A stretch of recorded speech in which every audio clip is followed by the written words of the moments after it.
Tina? I'm About Jesus. There we go. Jesus talks about Sodom. We should probably get to that. going to tell you a story. It's a story about how these texts can harm, which I know some of you know very well. When I was in college, I was a senior in college. I was getting ready to graduate. And my dearest friend in the whole world, we've been through college together, went to high school together, he wanted to take me out for dinner. And he was being really weird about taking me out for dinner, and I wasn't quite sure what this was all about. So he wanted to take me out, and he wanted to talk to me about something. No problem. But I was afraid of what he was going to talk to me about because he was being very vague. So we get out, and we're sitting and waiting for our table, and we're sitting in the bar area. And he says, I want to tell you something. I said, okay. Now, at the time, I was planning a wedding. I was going to get married. And he, as much as I wanted him to be my best man, he was actually going to he was going to be part of the wedding party. And we're sitting there, and he says, I just want to tell you something. And I said, okay. And he said, I'm going to tell you that I've been in a what would you say if I told you I've been in a relationship with somebody for the past 6 months? Now, mind you, the two of us lived together, and so how he could have been having a relationship that I didn't know about was kind of unnerving to me. And I said, I'm a little bit surprised and kind of upset because I would really like to have known that. And he said, what would you say if I told you it was with another guy? And it didn't matter to me. I wasn't surprised by it. And so we had a little bit of a conversation, and he looked at me and he said, you know, I was really afraid that because you were getting married in a church and because you were a Christian, that you were going to tell me that I couldn't be in your wedding and that we could no longer be friends. That broke my heart. And that message, I don't know where that message came from for him, but it didn't come from me. And it came from people who use these texts like this that don't have the understanding like we're talking about this evening, use them to harm. And it's been very important to me to be very honest and explaining how we come to know these texts more honestly as to what they are about. So I want to ask you, as we think about how this story of Sodom and Gomorrah matters to us today, and what we think about that, my question to you is, how many of you have heard this story before? How many of you have heard something about it tonight that is different than something that you have known about it before? Yay! Yay! Good for us. So, in learning something new, would anybody be willing to share what they have learned tonight that is something that was new to them that they had not thought about before? Yes? I'm going to be really naive and say I never knew this was this whole story was an anti-gay, was ever used against. I had no idea. To me, it was always more just rowdiness, chaos, sexuality, all just Bourbon Street run rampant. Mm-hmm. You know, I never made it just one sex. Mm-hmm. Never occurred to me. Thank you. Bill? So I was aware in a vague sense, but I think for this story maybe more so, but for all of the lessons that you've been going through, can you either email in advance or briefly describe how people use this as an anti-gay message? That's a good idea. Because I know there's more to it. This is in a context of more of that chapter, of that book. But if there are specific verses or specific interpretations that are used, I would like to know that. Thank you. Thank you. We can do that. Yes. Let's put Barry on the spot. Well, basically, I agree with Doug. You know, I'd heard the story, but I just assumed they were just rowdy, bad people, and I didn't, I figured it was like Sin City, Las Vegas. I don't know, but I never took it that other way. But I don't know much. Yes. The important thing here is that these are stories. This is literature. This is literature within the context of the time. Genesis is like 3,500 to 4,000 years old, and it comes out of the oral tradition.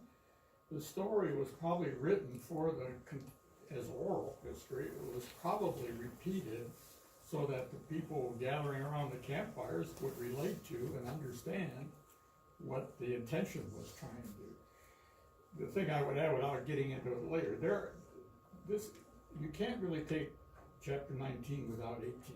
You gotta juxtapose 18 and 19, but that's a whole nother subject. And that's a really good point, though. I mean, that's why we have the whole 2 chapters there, right?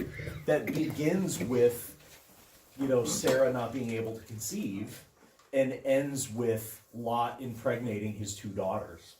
That's Like at the end. whole. That's at the end of the cycle. Exactly. And one of the things that's key here is the phrase "cry out." You really need to define what is meant by crying out. Who's saying that? Who's he saying it to? Yeah. And then you get into the whole concept that the fundamentalists go crazy on is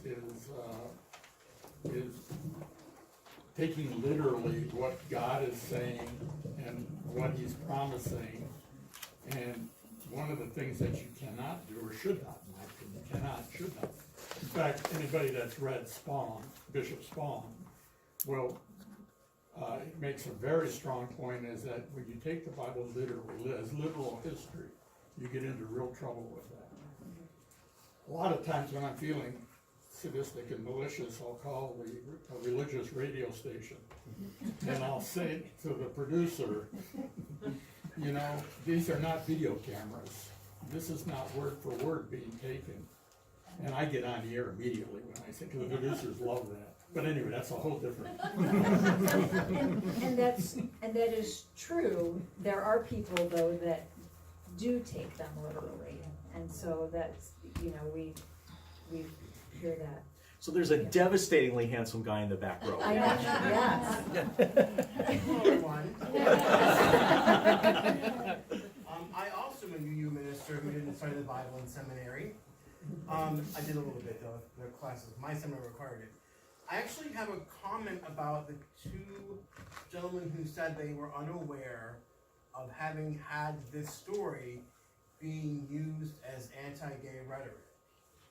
So I take that as I believe you, but I'm somewhat shocked by this. And so the reason I want to mention it is I can't tell you how many times in various places I have been where this story has been shoved in my face by people who want to talk about my lifestyle of being a sin.